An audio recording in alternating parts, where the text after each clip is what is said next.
I'd like to tell you a story. It's a true story, and one that has a moral. And I'll spell out the moral at the end. People have been thinking about where the world came from ancient times. In particular, people are thinking about how old it is. The dominant view, almost universal view, is that the world has no beginning. This is based on certain natural intuitions. Every egg comes from a chicken. Every chicken comes from an egg. You've got infinity right in front of you. Because this chicken came from an egg, and that egg came from a chicken, that chicken came from an egg, and. So if the way we see the world operating is accurate, then it's got to go back. Chickens and eggs forever. The heavens are, until very recently, and with a couple of cultural exceptions, unchanging. There's a daily revolution, or rotation, and the stars are the stars, and the constellations are the constellations, and the sun has a yearly motion north and south vis-a-vis the geography of the earth. And it's like that since anyone has ever been talking about it, thinking about it, writing about it. It's always been exactly the same. So the natural thought is, it just goes back forever. And that was the thought in science, and that was the thought in philosophy. There were religious views that differed, but who cares about religion? You know, that's just a throwaway. Science and philosophy are what count, and it goes back forever. Then, in the late 1920s, people began to observe something which disturbed them. It seems like galaxies are separating from one another, moving away from one another.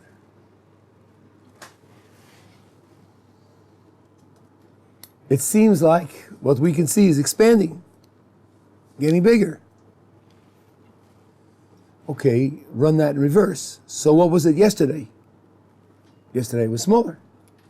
Last year, last century, last millennium, last billion years, it was smaller. Okay, how far back can you run that? There's a limit to how small you can get. It's called zero. Can't be smaller than zero. If the whole thing is expanding, and in the past it was smaller, it seems like you have to come back to a beginning. Oh, that was a disaster. That was a disaster. The scientific world is committed against beginnings. Stephen Hawking said so. Because if you have a beginning, that might prompt you to ask, what's responsible for the beginning? And you might be tempted to invoke, who knows, even, maybe, a creator. So, the scientific world cooked up an explanation for expansion without a beginning. A way of describing an expansion where everything is getting further and further away with no beginning. And that was called the steady state theory. Steady state means what it says. It means the universe is in a state and it stays there. Stays in a constant state. You'll tell me that. Wait a second. Things are moving away from one another. How could it be in a steady state? So they play two tricks. One trick is that space is infinitely big. Space is infinitely big. Infinitely big. So, when things get further apart, they're not going to run out of space, since space is infinitely big. There's plenty of space to move into, because there's no end to space. Okay, but then, shouldn't things be getting farther and farther apart? Shouldn't the universe be getting thinner and thinner? Shouldn't individual things be in total isolation if everything else is moving away? And since it's infinite, it's going to have no beginning. Since it's going to have no beginning, so then things should be infinitely far apart. There's a trick to solve that problem. The trick to solve that problem is to say that everywhere in the universe, new stuff is coming in. New stuff is coming in from nothing, filling in the empty spaces. And if you calculate how much new stuff you need to fill in the empty spaces, it comes down to something like, in a cubic meter of space, in a century, 1 electron. That's not much. That doesn't mean overnight you're going to see petunias overnight materializing in your backyard. You're probably not going to see that. And that's enough to fill in all the empty spaces in between the things that are spreading out. So the picture is space is infinite. Things are moving away, just like we observe them. They're really moving away. There's plenty of space to move into because it's infinite. And in between, new stuff is coming in. And that's why it's always been like that. It's always been like that. From forever, this is what's been going on. No change. No change. And certainly no beginning. That was called the steady state theory. And as Hawking writes, we preferred it, we adopted it, we accepted it because it avoids a beginning. Now, just think of the cost. Think of the cost here. Number one, infinite space, which would be nice to know what reason you have to think that space goes on forever. You didn't take a tour and go, forever. And also, stuff coming into existence out of nothing, all over. Isn't that a bit of a mystery? Isn't there supposed to be something called conservation of mass energy? So that nothing gets in and nothing gets out? In every experiment you do in physics, the subtotal of mass energy is the beginning and the end is identical. That's called conservation. Now you're telling me conservation is abandoned, violated throughout the universe all the time. New stuff is coming in out of nowhere. Okay, I don't complain about your laboratory experiments. You're not sitting there with a cubic meter of space for a century looking for an electron. Okay, it's obvious that you didn't, but the idea, isn't the idea mysterious at least? Yeah, sure it's mysterious, but we don't have a beginning. We don't have a beginning. That's the virtue. Okay, this was the view until 1965. What happened in 1965? Something that's reasonably common in science. Two scientists at Bell Laboratories were trying to build a radio receiver that would be free of static. A theoretical attempt. This radio receiver was gigantic, 10 feet tall and 20 feet deep, cavernous thing with curves and dents and made out of various materials. An attempt to build a radio receiver that would cut out all static. And there was a buzz. There's a buzz. No matter what they did, they couldn't cut out this buzz. They tried pointing it in different directions, day and night, different locations, different seasons of the year. There was this background buzz they couldn't get rid of. So they published a paper. We have this problem. Built the thing, tested it in these ways, and there's a background buzz that we can't get rid of. They gave a rough measure of the energy of the buzz. Well, some people at Princeton had done some calculations about what we call today the Big Bang Theory. If the universe really had a beginning, if it really was smaller in the past, if you go to the distant past, it was much denser, packed together much, much smaller, then it must have been very hot. When you pack things together, they get hot. So the original universe must have been very, very hot. It has been expanding, so it's been cooling down, but there should be some leftover heat from that original packed condition. And guess what? The buzz that these fellows at Bell discovered in their radio receiver was just about the right energy for the leftover heat from the origin of the universe in the Big Bang. Well, that was a shock. And within a pretty short period of time, the steady state theory was dead. Because the steady state theory doesn't predict any background heat at all. There should be zero background heat. According to the Big Bang, if the universe really was smaller and smaller, so then it should be very hot.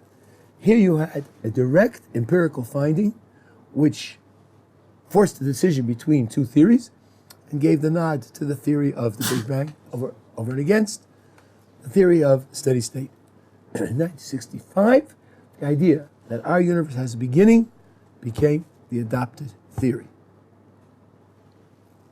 Now, as I told the story, and I'm telling it from the point of view of Stephen Hawking and others, Obviously, the scientific attitude has built-in prejudices. To adopt a theory with spontaneous appearance of new stuff because it avoids a beginning is just a prejudice. You could have said the opposite. If you weren't afraid of religion, you could have said, I prefer a beginning to spontaneous appearance of stuff. Who's to say which is the worst mystery? Now, let's look at this little piece of scientific history from our point of view. We have a book, one section of which is called Genesis. In Genesis, it says the universe has a beginning. What was people's attitude towards that book before 1965? Well, it's a book written by primitive people, and they were certainly pre-scientific, pre-philosophical, pre-rational. They were superstitious, running from cave to cave, from mountain to mountain, shepherds with no sophistication whatsoever.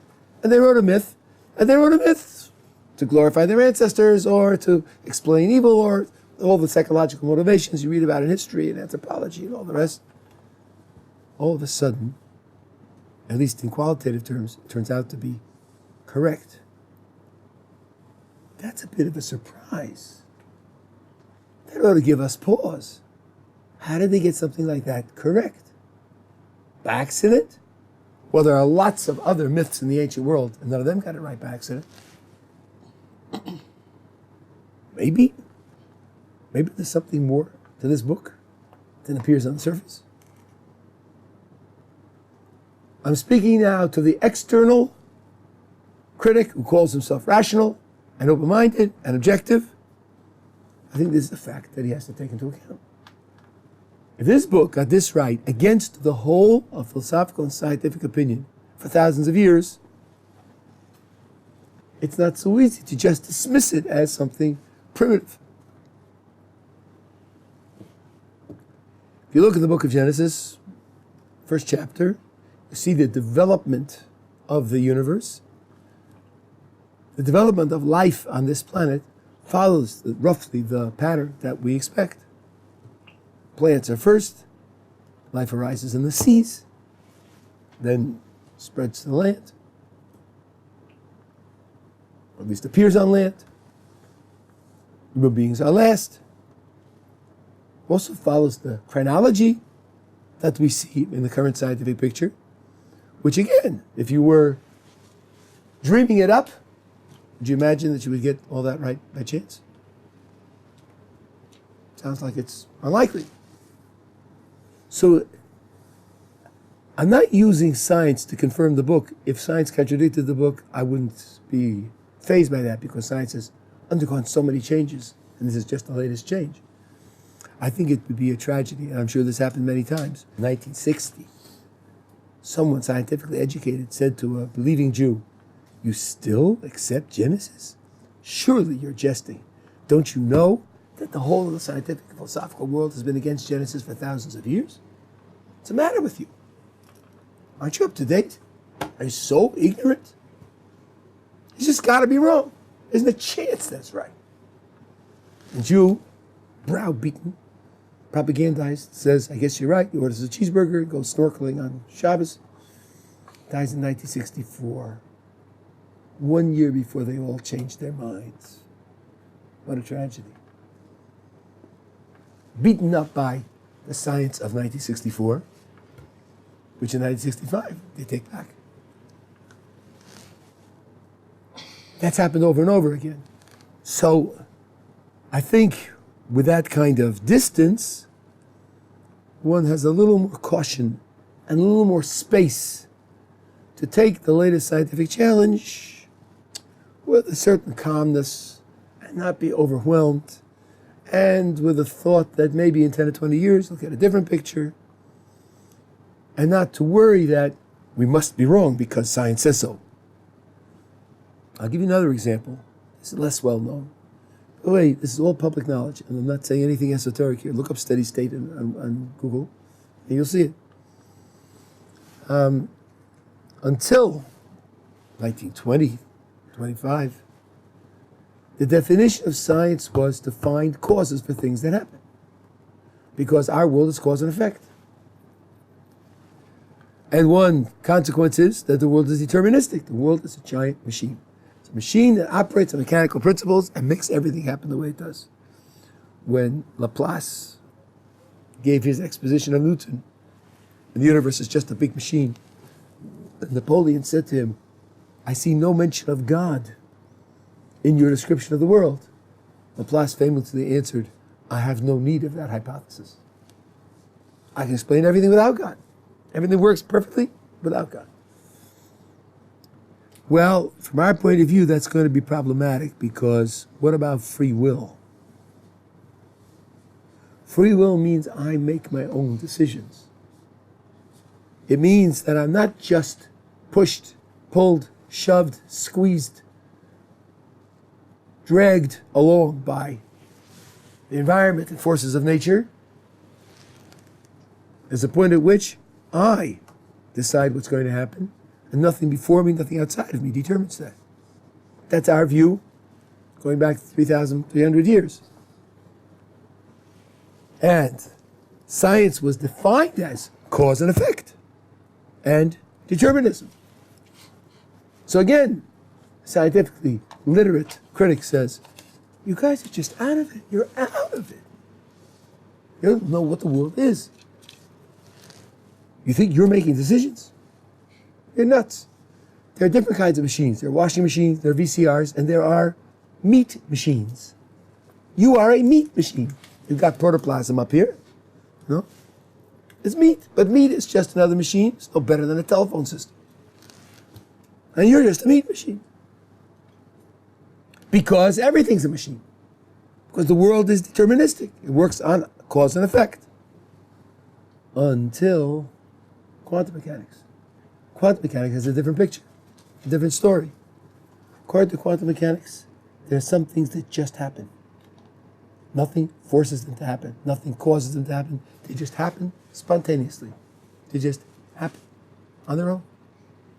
For example, radioactivity. You have a radioactive mass of material. There are lots of radioactive atoms. Radioactive atoms disintegrate. There's something called a half-life. Over a certain period of time, half of them disintegrate. So if you have 100, go the half-life, you'll have 50. Go again the half-life, you'll have 25. And again the half-life, you'll have 12 or 13. And so it goes on the average. But which atom goes at which moment is totally undetermined.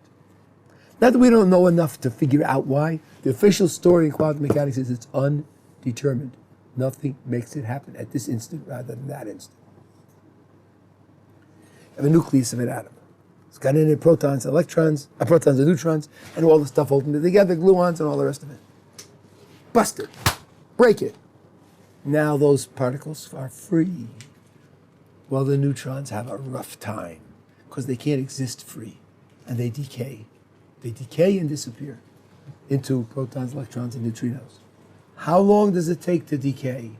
Again, a half-life. Half-life is, I think, is about 2 seconds. But when will this one go? It goes when it feels like it. It goes when it's had the urge to speak anthropomorphically. It just goes. Some go faster, some go slower. There's nothing in them that determines when they go. It's just a matter of probability with nothing forcing you to go one way or another. Murray Gell-Mann, one of the important researchers in quantum mechanics, made another observation. This neutron breaks up, I shouldn't say it breaks up, it disappears, replaced by 3 particles. Which way do they go? They all fly off. In which directions do they fly? Totally undetermined. Totally undetermined. Everyone will have a different outcome, and nothing in them determines it. So, the world isn't just a machine. It isn't. Official science today says it isn't just a machine. Things happen for no cause whatsoever. So the challenge to free will, but you're a meat machine. You're just a machine. And therefore everything you do is predetermined. Excuse me. But according to the new science, it isn't so. Now, the person who's had a brush with this says, yeah, but Rabbi, we're talking about the nucleus of an atom or a neutron. And I'm talking about the meat inside your head. They're not the same story. They're not the same grade. They're not the same status. They're not the same level. How can you bring any integration from one to the other? Well, there are what are called amplification techniques. Let's take a radioactive atom, just an atom, and put it in a box, and attach a Geiger counter to the box, and attach a bomb to the Geiger counter. So that when this atom decays, when it disintegrates, the Geiger counter will register it, and the bomb will go off. Now, when the bomb explodes isn't determined. Is that just atoms? The explosion of the bomb isn't determined. It just happens when it happens. So you could take these minuscule things and then blow them up into big events. And as a matter of fact, in the brain, there are structures which many think expand quantum effects into major brain events. So all of a sudden, it looks like maybe the brain as a whole isn't determined. And if it isn't determined, this complaint against free will is just out of date. It's out of date. Now, I want to imagine again, someone now, let's say in 1915, and a scientific literate person says to him, "You believe in free will? Free will? You've got to be joking. Everyone knows the universe is a machine. Newton's theory says so. Doesn't really, got to clean it up in certain ways. And Laplace explained it and said it to Napoleon. We know the universe is a machine. And therefore you don't have free will. And if the Torah talks about free will, the Torah is out of date, written by primitive people in ancient times. And this poor Jew, browbeaten and propagandized by the scientific lobby, says, I guess you're right. He orders a cheeseburger, goes snorkeling on Shabbos. And he dies in 1915 before the new scientific picture comes in with quantum mechanics and discovers that the universe isn't just a machine. It isn't deterministic. Now, one of the superiorities of humanity over other species is that we learn from history.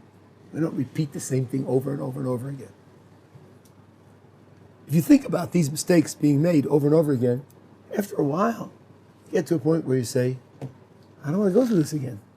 Why should I sell my soul for something which 20 years from now, 50 years from now, 100 years from now, may very well be replaced by something else?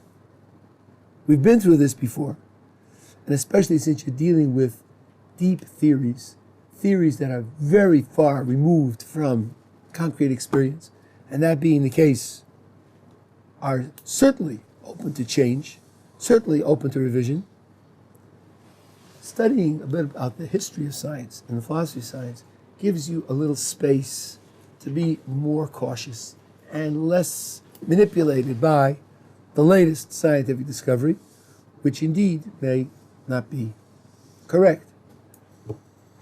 I'm old enough, as my white hairs testify, to have lived through a number of scientific revolutions and discoveries, which then had to be retracted.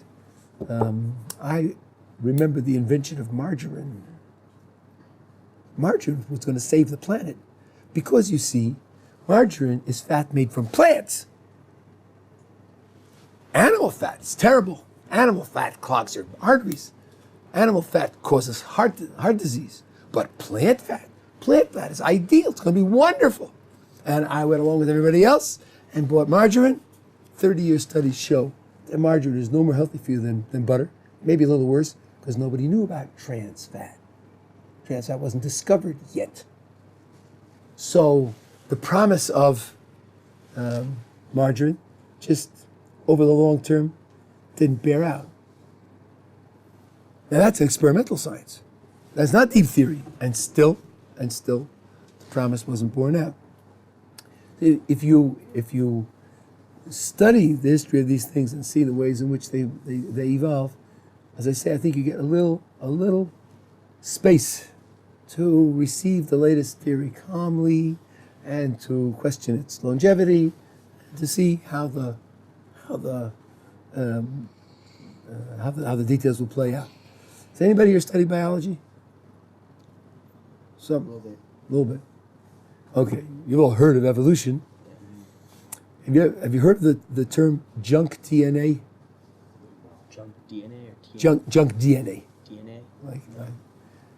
Well, the idea is this. You've all heard, I'm sure, of vestigial organs. Things carried over from previous forms and no longer useful because You're in a new organism that's entered into a new kind of life. By the way, almost all of them have been discovered to be useful. You can look it up even on Wikipedia. You give But an example? yeah, like the appendix, which is part of the immune system, and it also stores bacteria so that if there's a disease that cleans out bacteria in the gut, the bacteria are reintroduced through the appendix. Those are two uses that they found.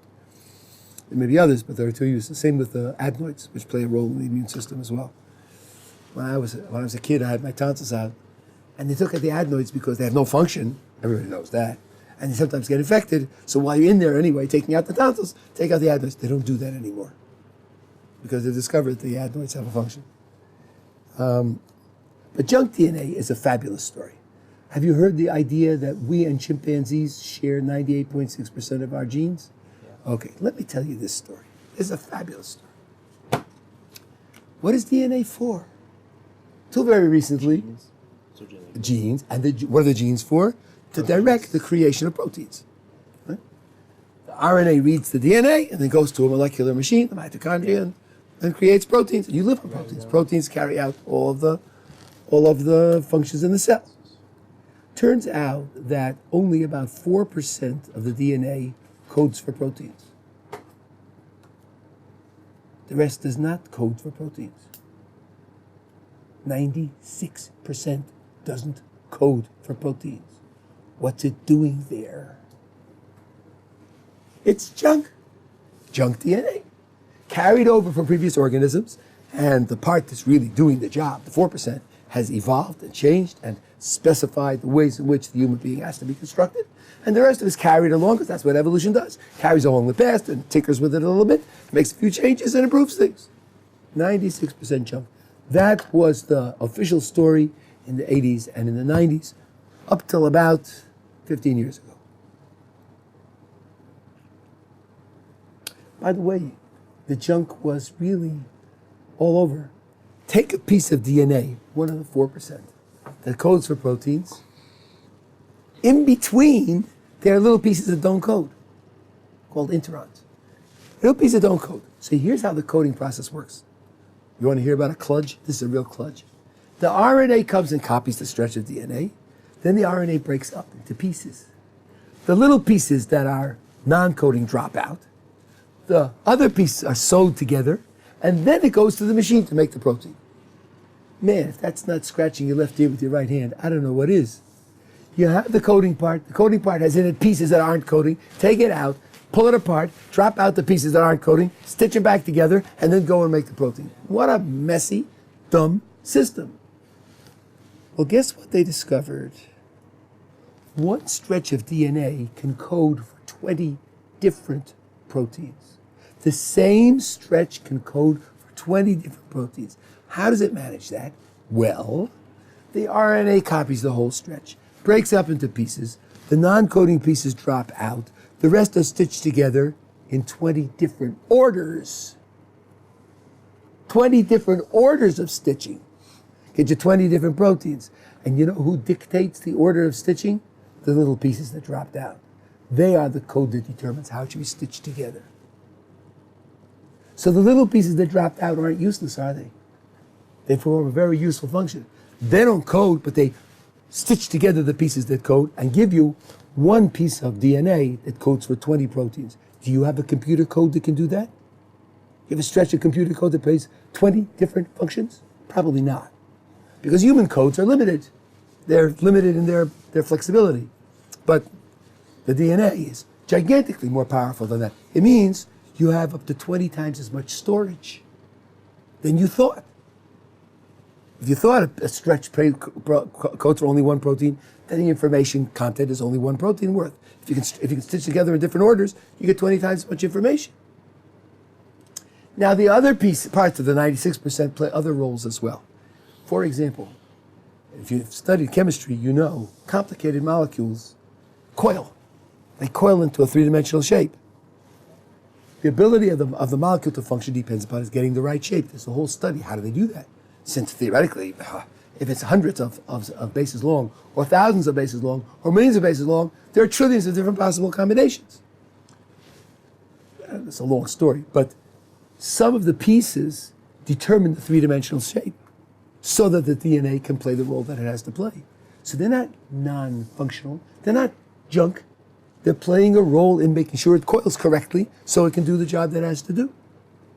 Some of the pieces direct cell formation, cell wall formation, without doing it through proteins.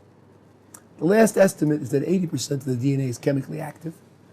This was an article in Nature with 350 authors collecting studies from all over the world. And if it's chemically active, then the assumption is that it's not junk, because if it's chemically active, then evolution can apply to it and fine-tune the chemical activity that it has. Okay, so now there's been a revolution against junk DNA. There's more information pouring in all the time about the functions of the DNA that doesn't serve to code for proteins.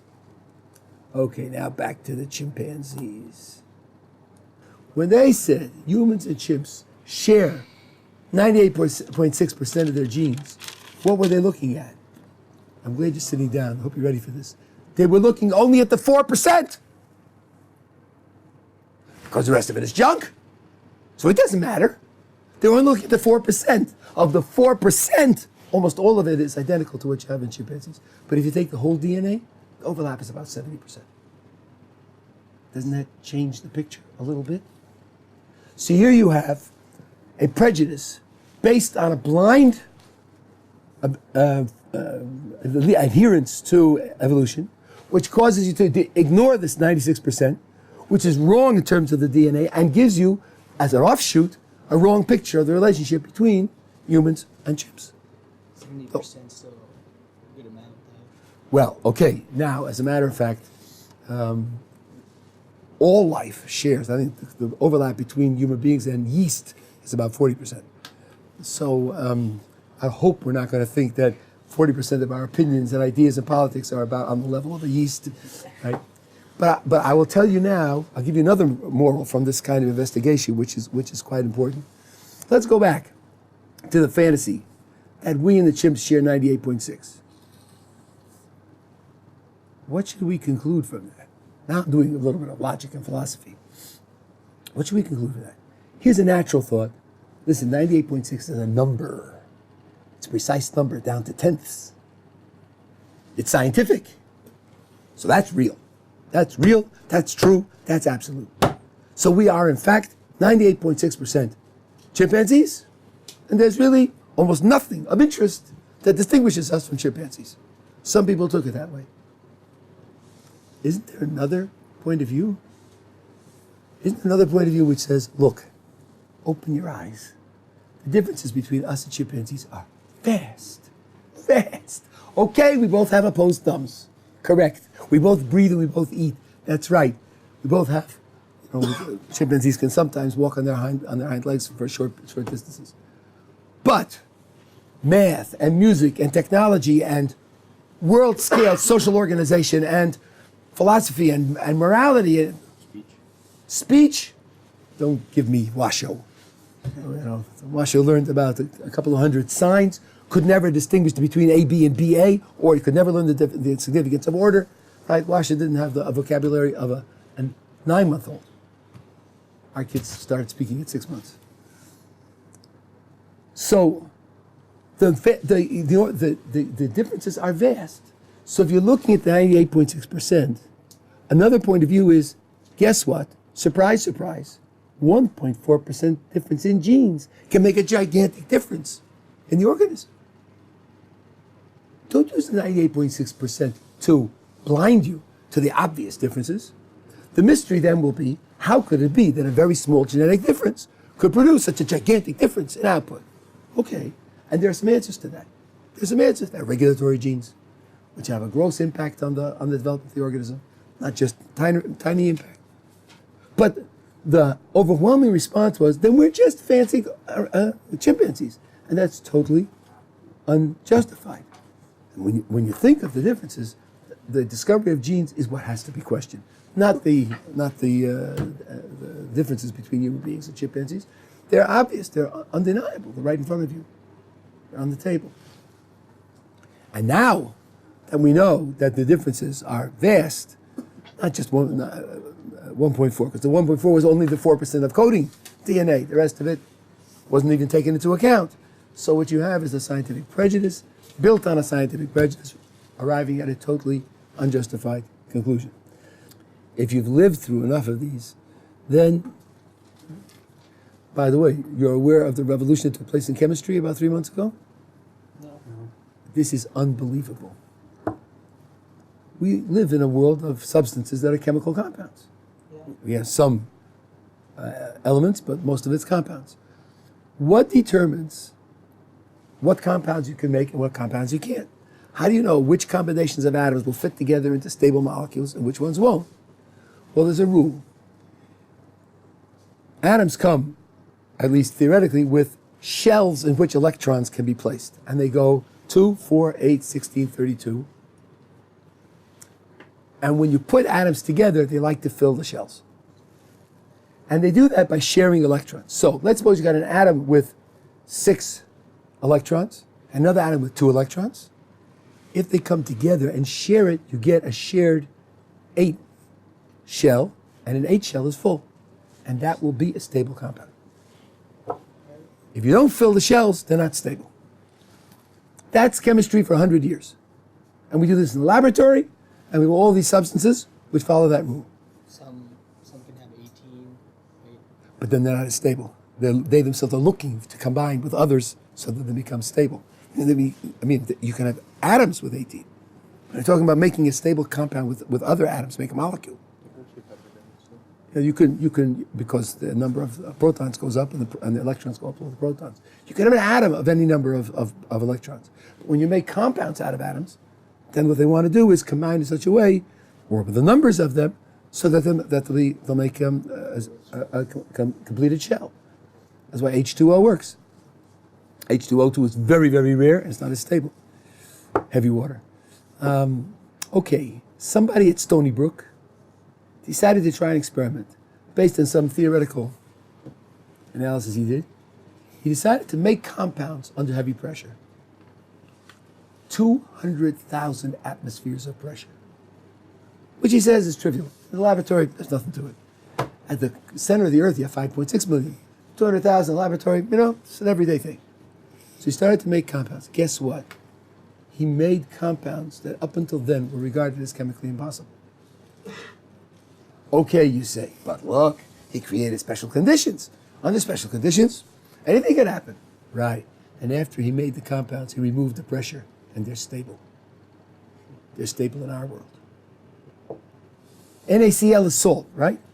What about Na3Cl? What about NaCl13, right? He made them, and they're stable. What's going on? No one has a clue. No one has a clue as to what's going on. Do you know what's going to happen in material science?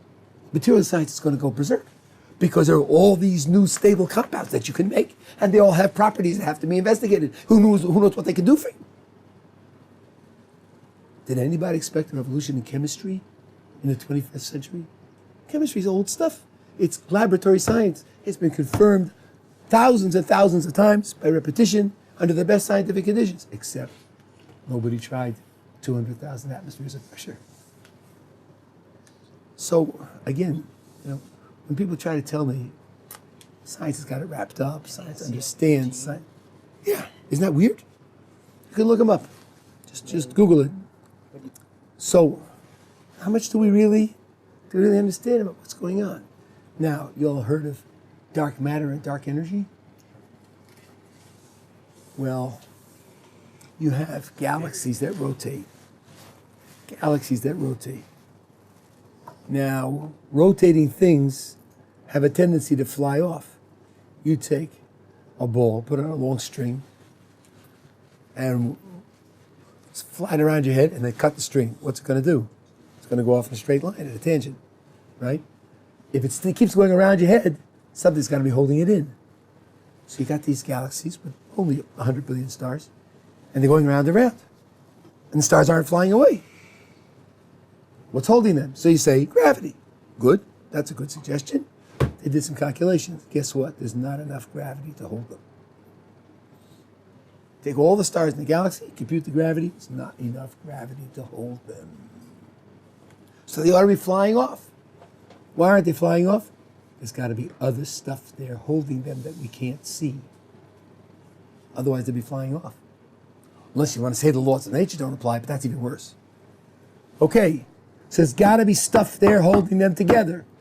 Stuff we don't see. That's why it's called dark matter. Dark means two things. You can't see it and you don't understand it. You've got a clue what it is. But it's got to be there. And by calculation, it's something like 20% of the universe. 20% is dark matter that we can't see. Okay, now you have the Big Bang. There was a gigantic explosion, so-called. I know, it's space that's expanding and so forth and so on. Things are flying away from one another. But, of course, there's gravity slowing it down. Gravity is slowing it down. As, of course, that's what it will do. And the question always was, is there enough push in the original explosion to keep it expanding forever? Or maybe gravity will slow it down so much that it'll start to recondense and end up in the big crunch? Or maybe go off to an asymptote. Who knows? About 15 years ago, some very disturbing results came in that maybe the expansion is accelerating. It's accelerating, getting faster. Nobody believed that. One came in from Japan, your machines are messed up and you're talking pictures anyhow, who can listen to you? And then another one came in from Europe, another one came from America. After a few years of consistent results, it has now been accepted that the expansion is accelerating. Why is it doing that? Gravity ought to be slowing it down. Why is it accelerating? Well, there's got to be something pushing it apart against gravity to explain why it's accelerating. That's called dark energy. Dark because no one knows what it is, except that it's pushing things apart. Okay, that's another 70% of the universe. So dark energy and dark matter together are 95%. All of our science is dealing with the other 5%. 5%. So how much do we really know? This is part of our universe. Not a theoretical possibility. There's stuff out there doing these jobs.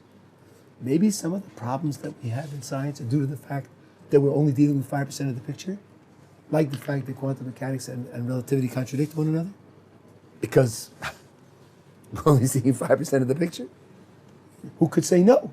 We are only seeing 5% of the picture. Now I'll tell you one more thing. It's just a review of some interesting stuff. There's a guy named Bernard I don't know, his name is French, so I'm not quite sure how to pronounce it. Espagnat, I think, if I'm not mistaken. Recognized physicist. He won the Templeton Prize a few years ago for studies in science that are related to religion. He's a first-class international physicist.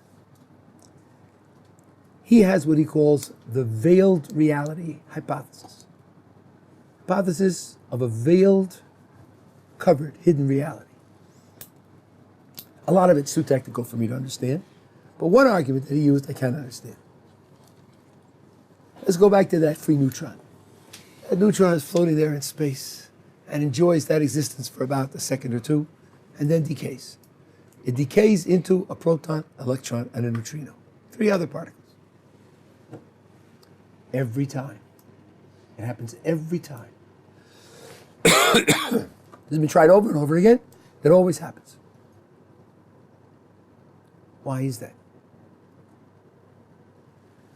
What physics teaches you to say is the neutron disappears, and these three other particles take its place.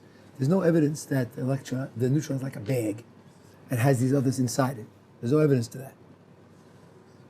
Unlike the proton, which has quarks, or the neutron has quarks, but these 3 aren't there. Why does it do that? Now, this physicist says, whenever we have a law, something that happens over and over and over again, we explain it. And we usually explain it by saying there's something behind it that makes it work that way. That's what science does. Science creates models to explain why things happen the way they do. You take a gas, put it in a closed container, heat it up. What's going to happen? Sooner or later, the container is going to explode. Because when you heat it up, the pressure of the gas gets bigger and bigger and bigger, until finally it breaks the container and explodes. Why does it do that? I'll tell you why. Because the gas is little balls. Little balls are banging against the sides of the container. Heat it up, they bang harder and faster until they overcome the strength of the container these are the gas laws, right? That's what science does. Okay, so says this French physicist, if you have something that happens every time, there's got to be something behind it that makes it happen every time. Only we're not seeing that thing that's behind it that makes it happen every time. That's why he calls it the hypothesis of veiled reality. When we see things that happen every time, we have to understand there's something behind it that makes it happen that way that we're not seeing. Now, that picture of the world, we see things, we notice how they operate, and we then have reason to believe there's something behind it that we don't see. That picture is a picture that's familiar to us, because our picture is that God is running the world all the time with his hand hidden. Here's a physicist saying on the basis of general physical principles that this is the way it operates. So, again, there's a kind of meeting between straightforward physical thinking on the one hand and religious thinking on the other hand. Yeah. I was going to say, this may be a little bit off topic, but when they're like, I think there are two different views of how electrons, they're not necessarily particles, they could be waves. It's kind of difficult to understand. So, Wavicles. Yeah. Wavicles. They're not necessarily like occupying orbitals. They're not necessarily particles. I agree with you. According to quantum mechanical, but still the chemical rules do apply. Okay. And you do have stability because the wavicles that you have are always equal in number to the protons in the nucleus. And that determines how it combines with other things. So however you discuss them or describe them, that's the result that you're going to get. So you have this picture that we're getting the surface, and we're not getting behind the surface. Maybe I'll give you one more example of this, and then I'll quit. What's the world made out of? Well, it's made out of these particles, whatever they are. Electrons, protons, and neutrons are made out of quarks, okay? Maybe superstrings. What do we know about them? What do we know about these ultimate building blocks? Bertrand Russell, one of the most famous atheists of the 20th century, I say that because I want you to realize what he's saying is not meant to be friendly to us. Bertrand Russell pointed out something very profound. He said, when you look at what science tells you about these ultimate building blocks, you'll see everything it tells you is how they relate to other things. Everything it tells you is about interactions with other things. None of it describes the thing itself. It's only interactions with other things. So, an electron is negatively charged. What does that mean? It means electrons repel other electrons. Try to push them together, they push each other apart. It's how they relate to other electrons. Mass. Mass means when you try to push it, you'll get resistance. More mass, more resistance to your push. Mass is how you react to a push. Spin, or what's called angular momentum. Spin means that when you bounce something off it, it doesn't bounce straight back, it bounces off at an angle. It's how things bounce off it. Everything you know about these elementary things is how they relate to other things. So Russell said, if that's true, science isn't telling me what they are. It's just telling me how they relate to each other. That means what they are is up for grabs, because science isn't committed to that.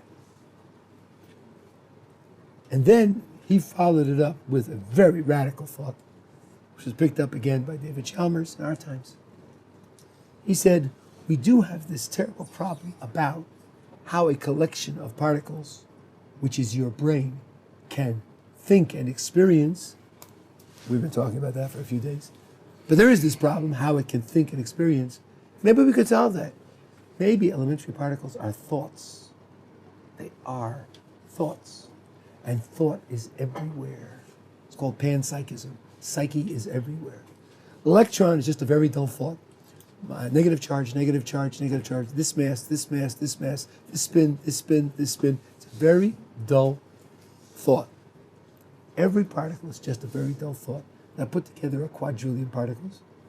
Maybe you'll get sophisticated thoughts. That's called panpsychism, and some people are pushing that today as well. But leaving aside how reasonable that is as an alternative, but it does tell you that science is on a certain level and is avoiding another level. All it tells you about the ultimate building blocks of the world is how they interact with one another. It doesn't tell you anything about what they are. That means that there's a lot left open in the scientific picture, which means that we should expect changes, expect revolutions, because there's a lot yet left to uncover. And someone who wants to draw a line and say, because of what we know in science, you're out of the picture because religion just doesn't make it, I think that's premature. Drawing that line in the sand is really premature.